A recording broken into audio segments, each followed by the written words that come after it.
멀쩡한 의사들의 본격 재능 낭비 프로젝트. 나는 의사다 시즌4. 보이는 라디오입니다. 자, 그 유명한 팟캐스트 유튜브 뇌부자들 진행하시는 김지영 선생님, 그리고 국립정신건강센터의 이다영 선생님과 함께 할 텐데요. 오늘 주제 정말 유튜브스럽고 좋네요. 투자하면 확실하게 대박나는 이것. 선생님들 좀 이렇게 주식이나 뭐 이런 데 좀 투자 좀 하셨어요? 투자 좀 할 것 같은데요? 저는 솔직히 겁이 많아서 잘 못합니다. 정보를 들어도 네. 먼저 안 좋은 시나리오부터 머릿속에 많이 떠올라가지고 코인도 이제 뇌부자들 친구들이 저에게 그렇게 많이 추천했고 네. 그 말만 따라갔으면 참 많이 벌었을 텐데 이다은 선생님도 혹시 좀 투자하시나요? 저는 투자라고는 제가 조리원에 있을 때 네. 좋은 가방 준다고 해서 들으러 갔던 증권회사에서 홍보차 나온 적립식 펀드 하나 있습니다. 투자라는 말이 네. 이게 던질 투자의 이 재물 자자? 세상에 딱 한 가지만 투자할 수 있다 이러면은 우리가 어디에 투자를 해야 될 것이냐, 이게 이제 오늘의 주제이고요. 김지영 선생님 어떻게 생각하십니까? 뭐 이거는 제 직업병일 수도 있고 저를 비난하는 분들도 있겠지만 역시 하나만 뽑는다면 마음이죠. 네. 건강 아닙니까? 건강? 건강. 네, 저희는 마음 건강. 마음 그렇다면. 자, 저희가 오늘 마음에 투자하자 이런 얘기를 하는 이유가 있죠. 네, 맞습니다. 10월 10일이 정신건강의 날인데 올해 정신건강의 날에 이 메인 슬로건이 마음에 투자하세요라다. 마음에 투자하세요. 이 뭔 얘기입니까? 현대인 분들은 너무 바빠요. 뭐 저도 그렇지만 끊임없이 돌아가는 일상이 있고 그 잠깐의 쉴 틈도 없이 핸드폰으로 계속 뭐 체크해야 되고 주식 오르락 내리락 거리는 것도 체크해야 되고 이러다 보니까 진짜 자기 마음 들여다볼 여유는 모두에게 없다는 생각이 들어요. 그래서 다들 더 힘들어지고 현대인들의 정신병이 늘어나는 측면이 있고요. 그래서 아무리 바쁜 와중에도 자기 마음 좀 들여다보고 뭐가 있는지 알아채고 관리하고 이런 것에 좀 투자해야 되지 않을까. 시간과 에너지를 투자해야 되지 않을까. 주식 투자하려면 그 회사의 이제 재무제표도 맞아, 보고 맞아. 거기 이제 새로운 사장이 어떤 사람인가도 보고 이런 것처럼 내 마음이 어떻게 생겨 먹었는지를 들여다보는 거. 이게 투자의 시작이다. 네, 요즘 뭐 생각하고 사는지 나의 감정들은 뭐가 있는지 내가 지금 왜 이렇게 화가 나고 있는 거며 왜 불안한 건지 이거에 대해서 왜요? 라고 진료실에서 질문 던지면은 대답이 바로 안 나오는 경우가 거의 뭐 부지기수죠. 내 마음을 들여다봐라. 내가 무슨 생각을 하고 있는지. 그거를 어떻게 들여다봐? 그냥 생각만 하면 돼요? 내 스스로가 어떤 것들을 느끼고 있고 어떤 것들을 좋아하고 어떤 것들에 대해서 힘들어하고 이런 것들을 잘 알려면 결국 나 스스로를 돌아봐야 되는 시간, 공간 이런 것들이 필요하게 되는 거죠. 과거의 자신의 기억이나 자신의 어떤 자아를 돌아본다거나 이런 것들을 이제 생각을 하는데 쓰이는 뇌의 어떤 그 영역 중에 하나가 이제 디폴트 모드 네트워크라는 게 있습니다. 어려운 말이다 갑자기. 네. 디폴트 모드 네트워크. 네. 네. 집중을 하거나 어떤 목적 지향적 행동을 할 때 쓰이는 게 아니라 그냥 아무것도 하지 않고 있을 때 어떤 명상, 트랜스 상태에 있을 때 활성화되는 영역이에요. 멍 때리고 네, 있을 멍 때. 때리고 있을 때. 멍 때리고 있을 때 보통 천재적인 아이디어나 아니면 좀 기발한 아이디어가 탁 떠오른다고 하거든요. 말씀하셨던 것처럼 멍 때리 아무것도 안 하는 시간이 필요한데 현대인들은 지금 사실은 멍 때리는 시간이 별로 없어요. 휴식하고 있다라고 하는 시간에도 TV를 틀어놓고 핸드폰을 하고 있고 휴식을 할 수가 없어요. 지금 멍 때릴 때 마음을 들여다볼 수 있다고 하셨는데 전 최근에 좀 작은 다툼이 있었어요. 그래서 너무 분노가 이렇게 차오르는 거예요. 그래서 일단은 나로 하여금 분노를 유발하는 그 개체로부터 떨어져서 일단 두 가지를 했어요. 하나는 그냥 좀 걸었고 또 하나는 커피숍에 앉아서 내가 분노하게 된 그 경위를 쫙 정리를 하고 현 상황의 장점과 단점 이런 걸 막 정리를 했거든요. 그 다음에 역시 이제 친구들한테 이 상황을 얘기를 했더니 친구들의 조언으로 내 마음이 이랬던 건가? 라고 하면서 그 분노를 종식시킨 적이 있거든요. 진짜 진료실에서 많이 제안하는 방법을 다 사용하신 것 같아요. 그래요? 걸으라는 것도 되게 많이 그냥 걷다 보면은 감정이 그래도 좀 정리가 되고 저절로 네네. 그 감정으로 벗어나오는 경험도 많이 하시고요. 그리고 외부 조언도 진짜 많이 필요하죠. 흔히들 이런 얘기 되게 많이 하시잖아요. 그 병원 의사들이 되게 싫어하는 말, 내 몸은 내가 제일 잘 알아요라는 말 되게 싫어하는데 저는 내 마음은 내가 제일 잘 알아요라는 말도 되게 싫어하거든요. 어떻게 제일 잘 알아요? 우리가 장기나 바둑 같은 거 아무리 잘 둬도 훈수 두는 사람한테만 보이는 게 있잖아요. 그런 것처럼 친구들 조언이 훨씬 더 정확할 때가 많아요. 그렇게 물어보신 것도 너무 잘하셨고, 장점, 단점 적은 것도 내 마음을 되게 객관화된 시선으로 바라보려고 한 발짝 떨어져서 바라보는 시도를 하신 건데, 이것들 다 실제적으로 많이 제안하는 방법들입니다. 어디 마음 다스리기 학원이라도 좀 다닌 것 같습니다. 네. 정신요고를 많이 하다 보니까 노하우가 생겼어요. 네. 참 우리 저 정신여고 프로그램도 많이 사랑해 주시기 바랍니다. 네, 요즘 하고 있죠, 시즌 3. 네. 조만간 김지용 선생님도 나오십니다. 네.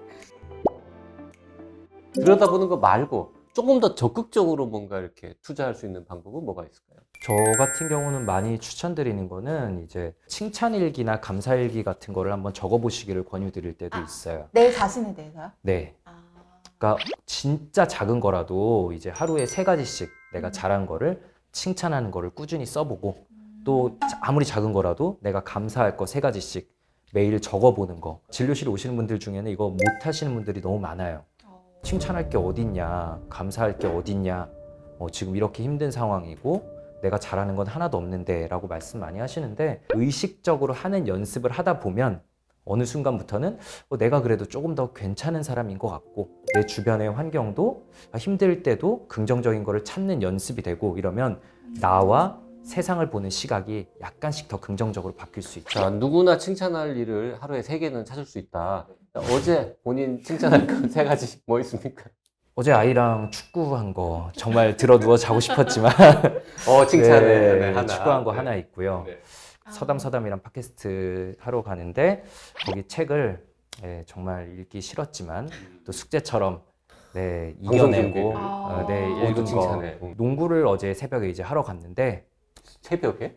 새벽 말고 할 시간이 없어서 이제 유부남 친구들 몇이서 새벽에 농구를 합니다. 그 시간이 이제 가정에 뭔가 방해 없이 가정의 평화를 지키면서 가정의 평화를 지키면서 내가 건강한 좋아하는 취미생활. 거를 할 수 있는 시간이니까, 그건 정말 저 자신을 위해 투자한 거기 때문에 정말 자고 싶었는데 칭찬할 만한 일이라고 생각합니다. 너무 훌륭하신데, 사실은 이제 이렇게 말씀을 하시면 정말 다 3가지 다 훌륭한 일이시잖아요. 근데 환자분들한테 진짜 칭찬일기 써오라고 하면 우리 환자분들은 정말 자기는 아무것도 잘한 게 없다, 아무것도 쓸 게 없다라고 말하셔서 저는 그렇게 이야기하거든요. 너무 귀찮고 힘들었는데 칭찬일기 한 줄 썼다. 이거라도 쓰라고요. 정말 사소한 거 하나하나라도 쓰라고 이야기를 해서, 칭찬일기가 꼭 내가 뭔가 정말 잘하고 꼭 생산적인 일을 했다라는 것만이 해당되는 게 아니다. 그런 말씀. 선생님도 칭찬일기 쓰라고 환자들한테 얘기하시나 봐요. 네, 저도. 김지영 선생님이 개발한 게 아니라 어디 교과서에 나오는 겁니까, 이거? 되게 많이 누가 개발했는지 모르겠는데 정말로 꽤 실용적이기 때문에 많이 말씀드리고요.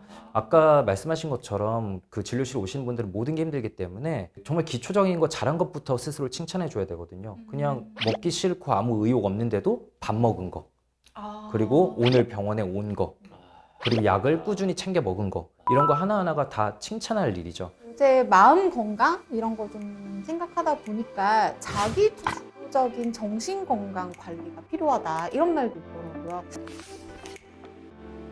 남들이 내 정신 건강을 주도해서 관리해 줄 수는 없으니까 내가 해야 된다, 이런 스스로 나의 마음 건강을 좀 돌봐라. 정신 건강 관련해서 이제 자기 주도적이라는 부분에 대해서 한 가지 좀 말씀을 드리고 싶은 게 있는데, 우리가 암에 걸렸다, 어떤 외과적 질환이 있다 했을 때는 사실은 병원에 가서 입원해서 수술 그냥 의사가 이제 수술해주고 병원이 떨어져 나오고 이러면 보통 병이 낫는 경우가 많잖아요. 그래서 그런 부분은 어느 정도 수동적으로 할 수 있는 부분이 있는데, 정신 건강 관련해서는 사실은 도움을 받기는 하지만 나 스스로도 어떻게 도움을 추구하거나 생활에 변화를 주셔야 돼요. 그냥 수동적으로 받기만 해서는 결코 변하지가 않아요.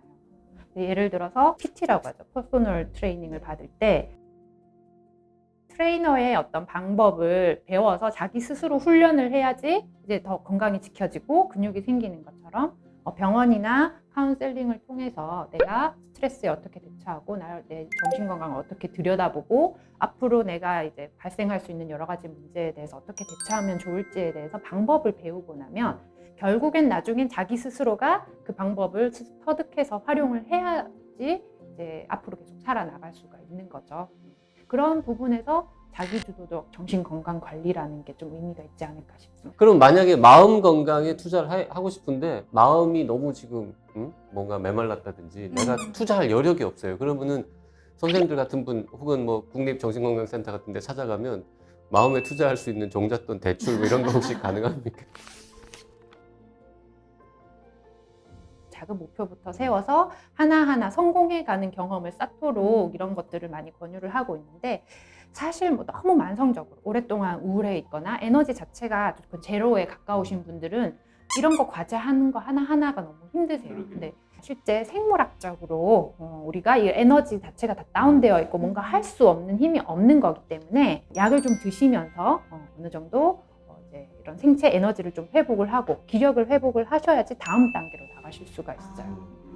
근데 실제 우울증이나 생물학적인 어떤 문제가 있는 경우에는 약물의 도움을 좀 받아서 종잣돈을 대출을 가져오시는 거죠. 술보다 마중물 이게 더 좋은 표현일 것 같아요. 물 한 바가지 부어야 이렇게 물이 저 밑에서 올라오는 것처럼 그런 역할을 이제 뭐 약이라든지 상담이라든지 이런 게 좀 해줄 수 있는 거고. 많은 분들이 이제 얘기하시는 게 정신과 뭐 진료비 너무 비싸다, 병원에 갈 여유가 없다라는 말씀 많이 하시는데, 정신건강복지센터나 이런 곳에서 좀 무료 상담이나 아니면 치료비 지원 시스템 같은 것들이 생각보다 많이 갖춰져 있습니다. 깊게 고민하지 마시고 정신건강복지센터 가면 혹은 전화하시면은 진짜 친절하게 잘 안내해 주세요. 자, 오늘 정신건강의 날 그리고 정신건강 주간을 맞이해서 특집으로 마음에 투자하세요 이런 얘기를 나눠봤는데요. 끝으로 자, 마음에 투자하기 위해서 여러분은 이런 거를 좀 하면 제일 좋겠다, 이런 좀 꿀팁 이런 거 조금 주면서 마무리하면 좋을 것 같은데요. 좀 스스로 들여다보는 시간, 그 시간 자체를 만들어주는 게 일단 제일 중요하다고 생각을 합니다.